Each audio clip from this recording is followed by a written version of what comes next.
As I travel from homestead to homestead, the plains window becomes a wide lens into the past, focusing on the vast North American landscape below. And at 35,000 feet, I watch a historical documentary unfold in geographic increments.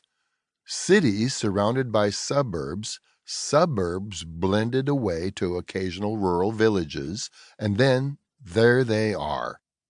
The indelible survey section grid lines, now visible as roads or fence lines, carving out the homesteads and farmlands that can be traced to the Civil War era Homestead Act of 1862, an act that allowed any American, whether rich or poor, to receive a 160-acre plot of land for a filing fee of $18.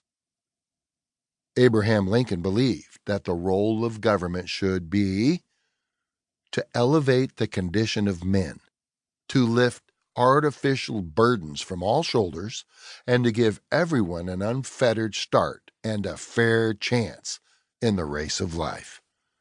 And for a period of time lasting well over a century, Americans were able to claim their lot in life.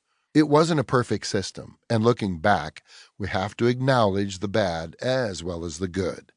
Although newly freed Black Americans were technically able to claim land this way, few successfully did. Indigenous tribes were forcibly removed from their homelands, causing generational despair and great loss of life. People abused the system too, with wealthy homesteaders figuring out ways to claim multiple homesteads in good locations.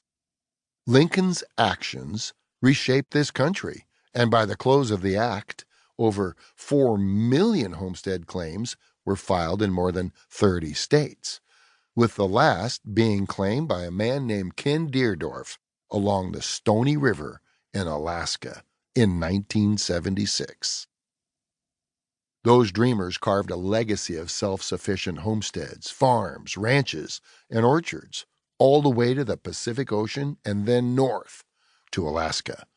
From my window seat, I can easily see the fenced, bordered sections of land, each section representing 640 acres, or 1 square mile.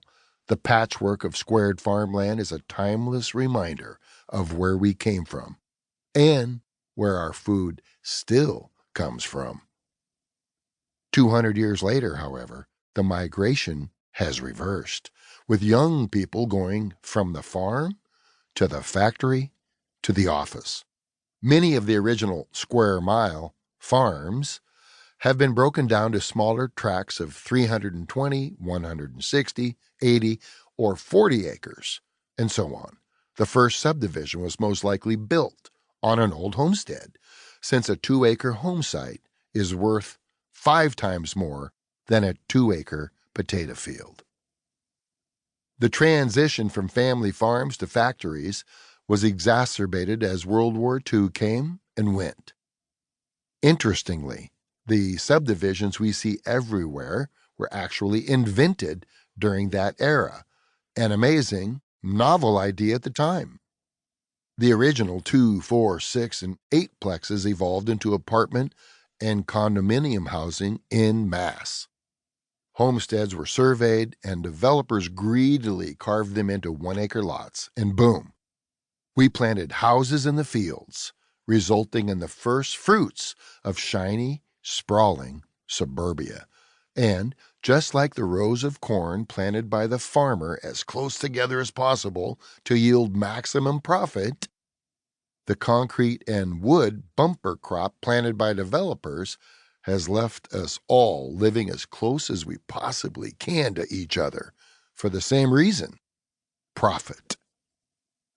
The overcrowding serves as a petri dish for pandemics, unrest, anxiety, and a culture lacking the fundamental core to keep it all together under a stressful, straining, burdensome load.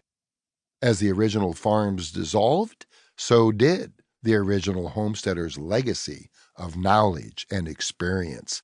Many of their descendants have forgotten the skill sets needed to thrive self-sufficiently.